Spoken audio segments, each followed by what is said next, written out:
bisa untuk membentengi diri kita daripada musuh. Nah, seperti itulah doa. Makanya rugi kalau kita enggak berdoa. Ya, rugi.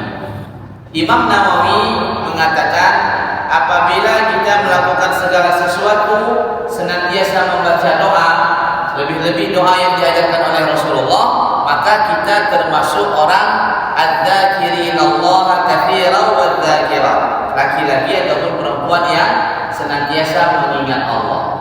Mau naik kendaraan baca doa subhanalladzi sakhkhara lana sampai habis, keluar dari masjid baca doa, masuk WC baca doa.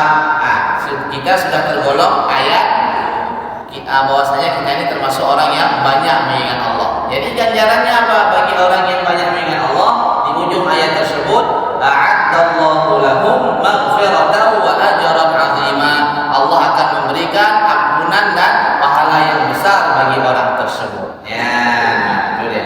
Pentingnya membaca doa. Ada seorang sahabat Nabi, beliau ditanya sama sahabat yang lain.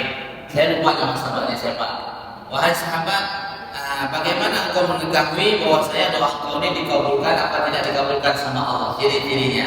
Apa kata sahabat tersebut? Kalau saya berdoa, yang pertama bulu saya merinding, kemudian saya meneteskan air mata, itu ciri-ciri doa kita dikabulkan sama Allah. Ya, yang saya ingat seperti itu. Dan ada kitabnya di rumah, lupa saya nama sahabat itu siapa. Ya.